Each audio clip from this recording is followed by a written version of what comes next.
ان لوگوں نے اللہ کی مخلوقات میں سے ایسی چیزیں نہیں دیکھی جن کے سائے دائیں سے بائیں کو اور بائیں سے دائیں کو لوٹتے رہتے ہیں، یعنی اللہ کے آگے عاجزی سے سجدے کی حالت میں رہتے ہیں۔ اور تمام جاندار جو آسمانوں میں ہیں اور جو زمین میں ہیں سب اللہ کے آگے سجدہ کرتے ہیں، اور فرشتے بھی، اور وہ ذرا غرور نہیں کرتے، اور اپنے پروردگار سے جو ان کے اوپر ہے ڈرتے ہیں، اور جو ان کو ارشاد ہوتا ہے اس پر عمل کرتے ہیں۔ اور اللہ نے فرمایا ہے کہ دو معبود نہ بناؤ، معبود تو وہی ایک ہے، سو اے بندو مجھی سے ڈرتے رہو۔ اور جو کچھ آسمانوں میں اور جو کچھ زمین میں ہے سب اسی کا ہے، اور اسی کی عبادت لازم ہے، تو تم اللہ کے سوا اوروں سے کیوں ڈرتے ہو؟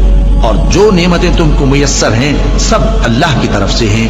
پھر جب تم کو کوئی تکلیف پہنچتی ہے تو اسی کے آگے فریاد کرتے ہو، پھر جب وہ تم سے تکلیف کو دور کر دیتا ہے تو کچھ لوگ تم میں سے اللہ کے ساتھ شریک کرنے لگتے ہیں تاکہ جو نعمتیں ہم نے ان کو عطا فرمائی ہیں ان کی ناشکری کریں۔ تو مشرکو، دنیا میں فائدے اٹھا لو، پھر ان قریب تم کو اس کا انجام معلوم ہو جائے گا۔